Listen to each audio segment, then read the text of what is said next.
হিন্দু ধর্মের প্রধান তিন দেবতার অন্যতম হলেন মহাদেব।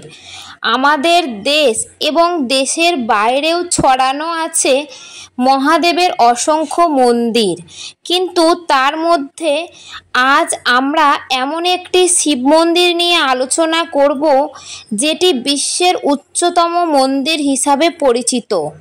উত্তরাখণ্ডকে বলা হয়ে থাকে দেবভূমি।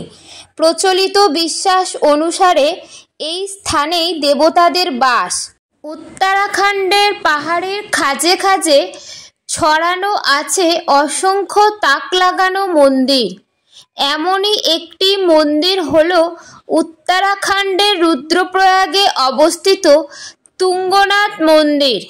মহাদেবের আরাধনা মানে বেশিরভাগ জায়গায় তার মূর্তির অথবা শিবলিঙ্গের পুজো করা হয়ে থাকে, কিন্তু রুদ্রপ্রয়াগে অবস্থিত তুঙ্গনাথ মন্দিরে মহাদেবের হৃদয়ের আরাধনা করা হয় বলে প্রচলিত বিশ্বাস। তুঙ্গনাথ মন্দির সম্পর্কে আরেকটি উল্লেখযোগ্য তথ্য হল যে মন্দিরটি বিশ্বের উচ্চতম মন্দির হিসাবে প্রচলিত।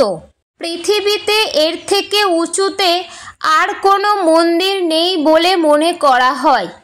উত্তরাখণ্ডের রুদ্রপ্রয়াগ জেলায় সমুদ্রতল থেকে 3080 মিটার উচ্চতায় অবস্থিত এই মন্দির। তুঙ্গনাথ পর্বতের শীর্ষে এই মন্দির অবস্থিত হওয়ায় এটি তুঙ্গনাথ মন্দির নামে পরিচিত। মহাদেবের যে 5টি মন্দির পঞ্চকেদার হিসাবে পরিচিত, তার মধ্যে অন্যতম হল তুঙ্গনাথ মন্দির। এখানে মহাদেবের হৃদয় ও হাতের পুজো করা হয়ে থাকে। প্রতি বছর মে থেকে নভেম্বর মাসের মধ্যেই কেবলমাত্র তুঙ্গনাথ মন্দিরে যেতে পারেন পুণ্যার্থীরা। বছরের অন্য সময় এই স্থান পুরো বরফের চাদরে ঢাকা থাকে।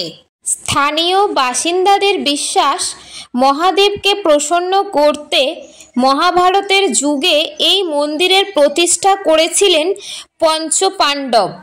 কুরুক্ষেত্রের যুদ্ধে জয়লাভ করতে পাণ্ডবরা কৌরব পক্ষের একাধিক জনকে যুদ্ধের নীতি বহির্ভূত উপায় অবলম্বন করে বধ করেছিলেন।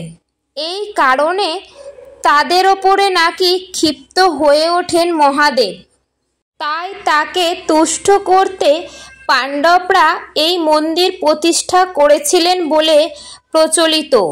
অনেকের মতে দেবী পার্বতী শিবকে স্বামী হিসাবে লাভ করতে এই মন্দিরের পুজো করেছিলেন।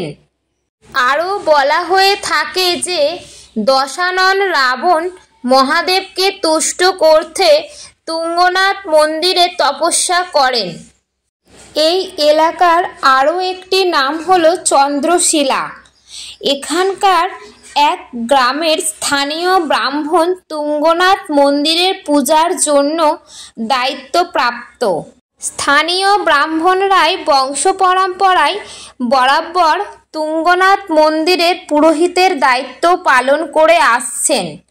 প্রচলিত বিশ্বাস অনুযায়ী প্রাচীনকালে এক ব্রাহ্মণের বাড়িতে মহাদেবের হৃদয় ও হাতের পূজা করা হতো।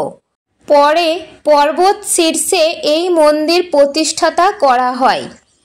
যদি ভিডিওটি ভালো লেগে থাকে তাহলে লাইক করে এবং কমেন্ট করে পাশে থাকবেন।